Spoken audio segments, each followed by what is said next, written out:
और ये जो तस्वीरें हम आपको दिखा रहे हैं, बिपिन रावत की अस्थियां पहुंच चुकी हैं। उनका परिवार दिल्ली से चला था इन अस्थियों को लेकर। हरिद्वार की ये तस्वीरें, और कुछ समय बाद गंगा में विसर्जित की जाएंगी इनकी अस्थियां। विपिन चौबे हमारे साथ इस वक्त जो जुड़े हुए हमारे सहयोगी। विपिन, तस्वीरें हम देख रहे हैं, अस्थियां पहुंच चुकी हैं हरिद्वार। बिल्कुल, जनरल रावत का परिवार, उनके रिश्तेदार और सेना के कुछ अधिकारी उनके साथ इस वक्त हरिद्वार के वीआईपी घाट पहुंच चुके हैं। और जो यहाँ पे गेस्ट हाउस है, पहले वहाँ जाएंगे, वहाँ 5 मिनट का वो लोग ब्रेक लेंगे और उसके बाद बाहर सेना की टुकड़ी उनके सम्मान के लिए खड़ी है, उनको गॉर्ड ऑफ ऑनर दिया जाएगा और उसके बाद पूरे सैन्य सम्मान के साथ उनकी अस्थियों को गंगा के उस हिस्से में ले जाया जाएगा जहां पर उनको विसर्जित करना है। वहां उनके कुल पुरोहित और इसके अलावा सेना के भी पुरोहित वहां पर मौजूद हैं। वहां पर प्लेटफॉर्म बनाया गया है और वहां पर जो कर्मकांड होता है, जो पूजा की विधि होती है, उस विधि विधान के साथ उनकी अस्थियों को अंतिम विदाई दी जाएगी। और इस मौके पर जो सेना के जवान हैं, यहाँ पे गोरखा रेजिमेंट समेत 2 से 3 रेजिमेंट के बैंड्स भी हैं, जो जब अस्थियां अभी गेस्ट हाउस से उनका परिवार लेकर गंगा के उस घाट तक जाएगा तो उनको पूरे सैन्य सम्मान के साथ वहां तक ले जाने का इंतजाम है। और बैंड उनको आगे चलेगा और पीछे परिवार चलेगा और पूरे सैन्य सम्मान के साथ उनको अंतिम विदाई देने की तैयारी है। और इस मौके पर मैं जहां पर मौजूद हूं, जहां की तस्वीरें आप इस वक्त देख रहे हैं, वहां पर अभी रक्षा राज्य मंत्री अजय भट्ट मौजूद हैं, भाजपा के प्रदेश अध्यक्ष मदन कौशिक, इसके अलावा उत्तराखंड सरकार के मंत्री धन सिंह रावत समेत हरिद्वार के मेयर, डीएम, एसपी, आईजी समेत तमाम पुलिस ऑफिशियल, सेना के जवान, सेना के बड़े अधिकारी मौजूद हैं। और कुछ अधिकारी जो दिल्ली से भी परिवार के साथ आए हैं, उनको दिल्ली से यहाँ ले आया गया है और थोड़ी देर में वो प्रक्रिया शुरू हो जाएगी। और तस्वीरें सीधे आप हरिद्वार के गंगा वीआईपी घाट की देख रहे हैं। गौरव, बिल्कुल, आप तस्वीरें हम देख रहे हैं और देखिए तस्वीरों में ये नज़र आ रहा है कि अस्थियां लेकर उनकी बेटी और उनके परिवार के लोग आगे बढ़ रहे हैं। साथ में सेना के अधिकारी भी मौजूद हैं। क्या आम हरिद्वार के जो निवासी हैं वो भी इस दौरान शामिल हैं क्या, जिस घाट पे जाना है जहां पे? विपिन, नहीं गौरव, क्योंकि ये जो वीआईपी घाट है यहाँ पे कि ये पूरा एरिया कॉर्डन ऑफ है और यहाँ सिर्फ उन लोगों को आने की अनुमति है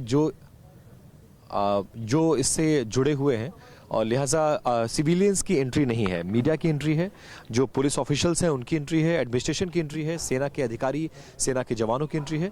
आम लोगों को स्पेस नहीं दिया गया है क्योंकि ये एरिया पूरा भीड़ से भर जाता और थोड़ी अव्यवस्था होने के चांसेस थे और ये परिवार का बेहद निजी कार्यक्रम है, इसलिए आम लोगों को आने नहीं दिया गया है। और इस वक्त आप जो तस्वीरें देख रहे हैं कि सेना के जवान, अधिकारी पूरी तरह से तैयार हैं। ये हरिद्वार के वीआईपी गंगा घाट की तस्वीरें हैं और तमाम मंत्रियों की मौजूदगी में एडमिनिस्ट्रेशन ऑफिशियल्स, पुलिस अधिकारियों, सेना के अधिकारी, सेना के जवान, सेना के बैंड और जो हरिद्वार के बड़े ऑफिशियल्स हैं उन सभी की मौजूदगी है। और परिवार में लगभग 9 गाड़ियों का काफिला दिल्ली से चला था, जिसमें एस्कॉर्ट करते हुए उन्हें यहाँ तक लाया गया है, जिसमें सेना के बड़े अधिकारी भी शामिल थे और इसके साथ ही उनकी दोनों बेटियां, परिवार के रिश्तेदार, उनके एक दामाद, वो साथ में आए हैं यहाँ पर। और थोड़ी देर बाद पूजा की विधि, जो पूजन क्रिया है, वो शुरू हो जाएगी। उनके पुरोहित यहाँ पर मौजूद हैं और ये बेहद भावुक पल है पूरे उत्तराखंड के लिए, पूरे देश के लिए, क्योंकि देश का जनरल अंतिम यात्रा पर है और कल उनका पार्थिव शरीर पंच तत्व में विलीन हो गया था और अब उनकी अस्थियों को विसर्जित किया जाना है। परोक्ष रूप से वो हमारे बीच रहेंगे, प्रत्यक्ष रूप से अब नहीं रहेंगे। प्रत्यक्ष रूप में जो अंतिम उनकी निशानी है वो उनके पार्थिव शरीर के जल जाने के बाद उनकी अस्थियां हैं जो आज गंगा में विसर्जित किया जाएगा। और उत्तराखंड के वो रहने वाले थे, उत्तराखंड से उनका विशेष लगाव था, उत्तराखंड के लिए बहुत कुछ करने की चाहत थी, देश के लिए बहुत कुछ करने की चाहत थी। वो चाहत, उन्होंने बहुत कुछ जो चाहते थे वो किया भी उन्होंने। और कुछ ऐसे सपने थे जनरल रावत के जो अधूरे रह गए, जिसे पूरा करना है। अपने गांव में स्कूल खोलना हो, अपने गांव की सड़क बनाना हो, देश की सीमाओं को मजबूत करना हो, देश की सेना को और सशक्त करना हो, दुश्मन को कैसे भारत के मजबूती को दर्शाना हो, वो तमाम चीज़ें थीं जो वो करना चाहते थे और बहुत हद तक वो अपने मकसद में कामयाब भी रहे। लेकिन कुछ ऐसे सपने थे जो अधूरे रह गए।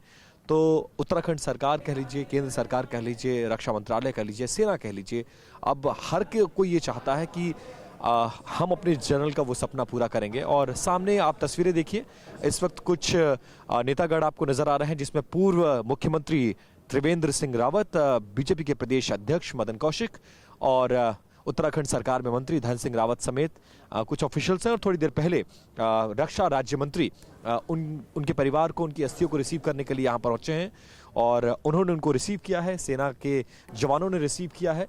और अजय भट्ट इस मौके पर बेहद भावुक भी थे और वो इस बात की चर्चा कर रहे थे हम लोग से कि 9 नवंबर को उत्तराखंड में एक समारोह था जिसके लिए वो दोनों एक साथ एक विमान से दिल्ली से आए थे और एक ही साथ गए थे। और इस दौरान कैसे वो देश की सेना को लेकर, उत्तराखंड को लेकर, अपने गांव को लेकर बहुत कुछ सपने, बहुत कुछ चाहत थी जो वो बयान कर रहे थे।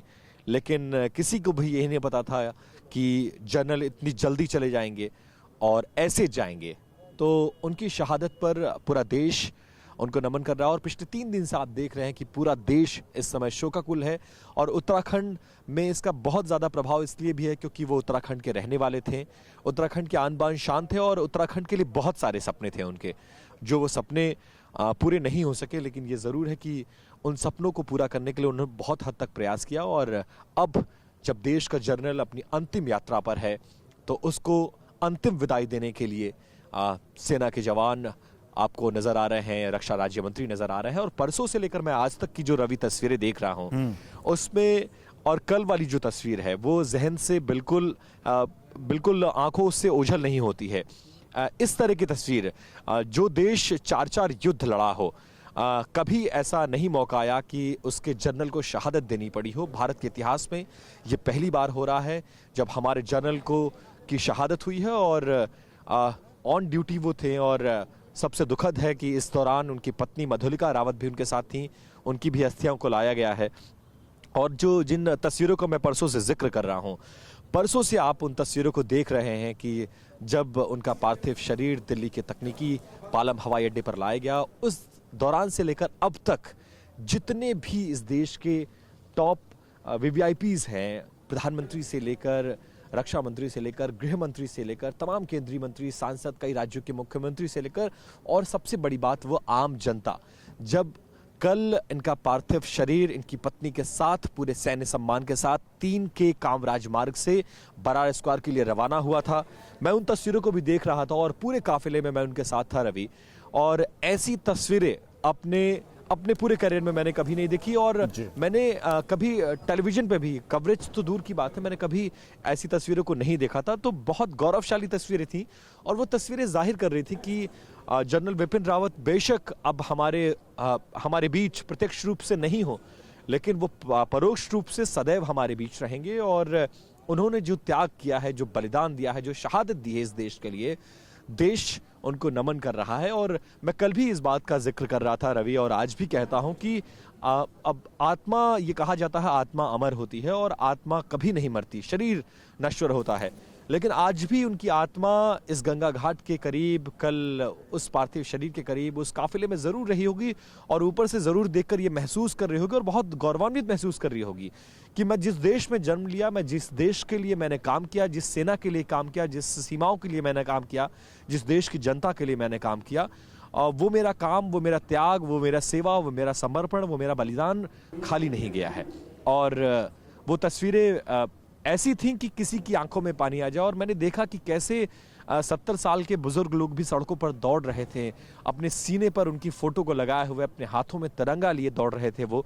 और वो तस्वीरें बता रही थी कि ये सम्मान कमाया जाता है और इसको कमाने में लगभग 4 दशक से ज्यादा का वक्त उन्होंने दिया इस देश के लिए, इस देश की सीमाओं के लिए, सेना के लिए। और उसके बाद वो इज्जत कमाई कि जब आज वो देश की सेवा के दौरान शहादत उन्होंने दी, तो शहादत को देश कैसे नमन कर रहा था, देश कैसे याद कर रहा था उन्हें, और देश ये उन्हें, उनके परिवार को महसूस कराने की कोशिश कर रहा था कि ये शहादत यूं ही नहीं जाएगी, इस शहादत को देश नमन कर रहा है, रिकॉग्नाइज कर रहा है, देश हमेशा याद रखेगा। और सबसे बड़ी बात कि अचानक से उन बेटियों के बारे में पूरा देश सोच रहा है, जिन 2 बेटियों ने अचानक से एक झटके में, कुछ मिनट में अपने सर से माता और पिता दोनों का साया खो दिया। उनके लिए भी ये क्षण बहुत पीड़ादायक होगा, बहुत कष्टदायी होगा, जैसे पूरे देश के लिए है। और कल की तस्वीरों को जब बेटियां इन तमाम रीति रिवाज से फुर्सत में होंगी, जब इनको पूरा करने के बाद घर पहुंचेंगी और उन तस्वीरों को देखेंगी, तो वो गर्व करेंगे कि हम जनरल विपिन रावत की बेटियां हैं और उस जनरल रावत की हम बेटी हैं जिसने इस देश की सेना के लिए 4 दशक से ज्यादा 43 साल का वक्त, 43 साल की सेवा इस देश की है। और 43 साल की सेवा के बाद वो ठहरे नहीं। वो देश के पहले सीडीएस बनने के बाद तमाम ऑफिशियल्स जो उनको जानते हैं, और हम लोग डिफेंस मिनिस्ट्री कवर करते दौरान ये बहुत करीब से उन्हें देखा है, हम लोगों ने महसूस किया है कि उनका एक पैर दिल्ली में होता था और एक पैर देश की सीमाओं के चक्कर काटने में, बड़े अधिकारियों से मीटिंग करने में, सीमाओं के हालात को जानने में, सीमाओं की स्थिति को जानने में, और जो मौजूदा दौर में कैसे सीमाओं पर जो भारत की सीमाओं को डिस्टर्ब करने की जो भारत के दुश्मन कोशिश कर रहे हैं उनको जवाब देने में। और 3 उदाहरण मैं आपको दूंगा, चाहे एयर स्ट्राइक हो, चाहे सर्जिकल स्ट्राइक हो, चाहे गलवान घाटी में चीनी सेना को जवाब देना हो, इन तीनों में जिस तरह से एग्रेसिवली उन्होंने सेना के हाथ खोले और कहा कि आप जवाब दीजिए, और सेना ने मुंहतोड़ जवाब दिया और एक बड़ा संदेश पूरे विश्व में गया कि भारत की सेनाएं अब डिफेंसिव नहीं खेलेंगी, हम एग्रेसिव खेलेंगे। जो बातें आप कह रहे हैं और स्मृतियों में जो बातें उभर कर आ रही हैं, निश्चित तौर पर शब्द चाहे जो भी हों, लेकिन भाव बहुत बड़े हैं उसके। अड़ी सोमवार से शुक्रवार शाम 6 बजे सिर्फ TV9 भारतवर्ष पर।